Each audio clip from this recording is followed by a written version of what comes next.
And I do want to go back to a point. He said that I stood with Governor Spitzer as a matter of political convenience. If you think standing up in the New York State Legislature and telling them that they're dysfunctional, and telling them that they violated the public trust for violating an independent panel which was selected by them, if you think that that's political expedience, John, you really don't understand New York State politics.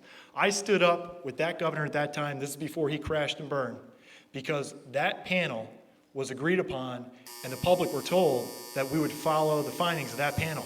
Sheldon Silver and Joe Bruno broke it because DiNapoli was one of them. He was the legislator. That was the fox in the henhouse.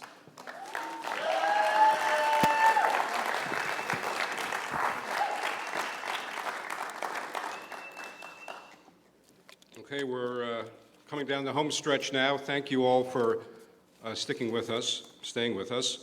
Mr. Ball will answer this question from the audience first. Do you favor tax incentives for solar and wind energy?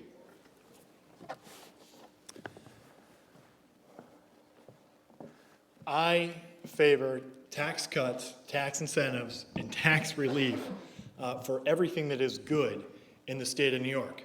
We have seen 2 million New Yorkers leave this state because they no longer believe in the efficacy, the opportunity, or the possibility of good government.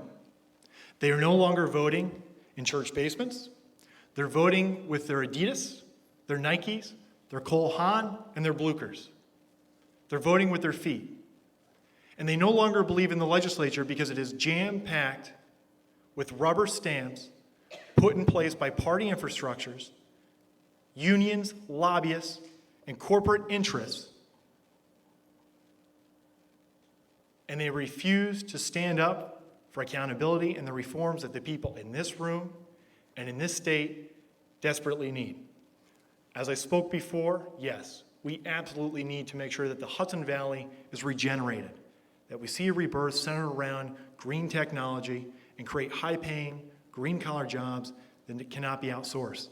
Tax credits are part of that, but shifting millions of dollars into that to help our entrepreneurs, New York State entrepreneurs, recently returning combat veterans.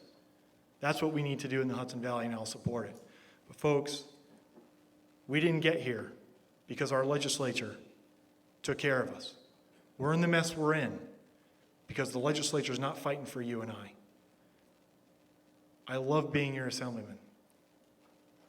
And regardless of your party affiliation, I want you to know that if honored to be reelected, I'll continue to fight for you every single day. Thank you.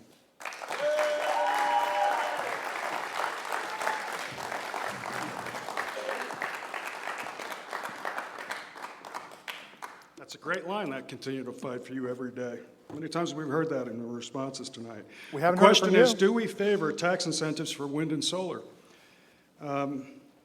The answer is we're very close to grid parity, folks. That means that the cost of fossil fuel electricity is very close to within cents of what it takes to build photovoltaic, solar panels, and wind. But as I said earlier in this conversation, when we see these huge renewable sources of energy built, and then they have to be turned off because our transmission lines can't handle it, we have to be very smart about where we put this money. I say photovoltaics is a solution for the future. There are 170,000 terawatts of sunlight that can be converted to electricity on a daily basis on the globe. It could meet many, many needs of energy, including delivering a relief in each one of our households. Mr. Ball earlier said in his previous question that he votes for all that is good. Judged by who? The gal from D.C.? Is that where it came from, Greg? That's Was that nice. good? That's very nice, John. Mr. Ball was, there's information that was printed in the newspaper yesterday that comes to character and integrity. It comes to character and integrity, folks. If you're going to be a stalker and an abuser, you should not be holding public office.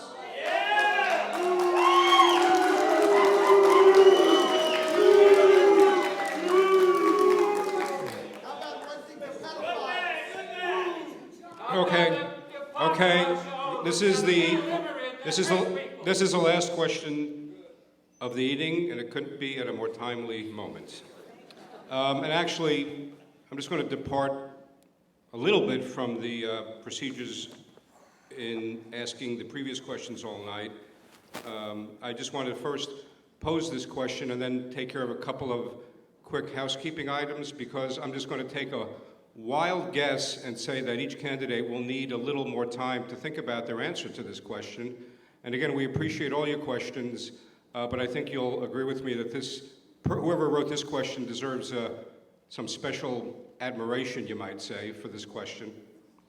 Can you think of anything positive about your opponent? That's the question. That is it. I think it's an excellent question. So if you, to think about that? I'll give you more than 30 seconds. In the meantime, again, the Republican primary is Tuesday, September 9th. We do have copies of this week's North County News in the lobby, literally hot off the press, because we do print on Wednesdays. Needless to say, don't forget to vote. We are endeavoring at North County News to see if we can host a debate between the congressional candidates this year, for the 19th district, which is the incumbent Democrat U.S. Representative John Hall and his challenger, Republican Kieran Michael Lawler, and we hope we can pull that off with both of their cooperation. So. And apart from that, again, I think we definitely owe both candidates our thanks and gratitude for coming here and answering all these questions to the best of their ability. And of course, again, thank all of you for being here. To repeat what I said earlier, of course, this will be covered in the North County News next week, and it will be webcast at our website, ncnlocal.com, and on Cablevision as well. And with that, Mr. Degnan is first up and has 2 minutes to answer the question, which I will repeat just in case you forgot it. Can you think of anything positive about your opponent?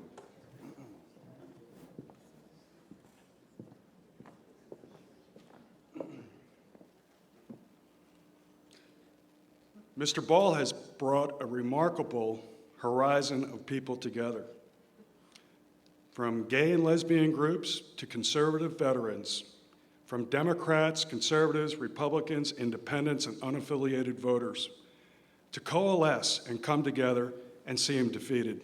So he's been very positive about bringing people together.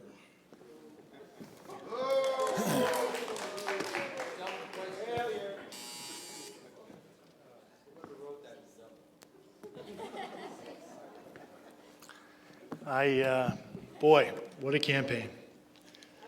I have seen John with his children, and they seem to love you, John.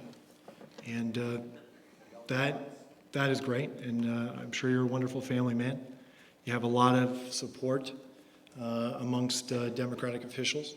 But I got to tell you, and I'm not saying that as a sly remark. I mean it.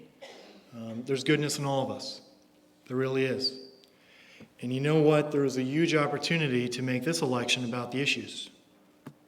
It would have been nice to have a 6-month debate about property tax reform, illegal immigration, health care, energy.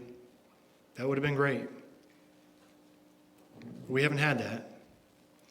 We have an individual who's running on the I Hate Greg Ball party with an I Hate Greg Ball platform. And he talks about a broad range of support that I've created. We've raised over $300,000 grassroots from the community. He's funded by $100,000 from Libel, $250,000 from a top New York City gay activist. And he was able to raise $6,000 from the community. So what good has come from his campaign? Folks, if I can live through this, if we can get through this, I can live through anything, and we can get through anything. So thank you very much, John.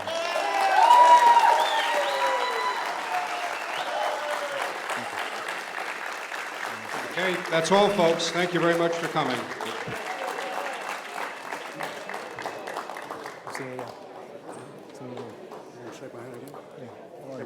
Good. Thank you.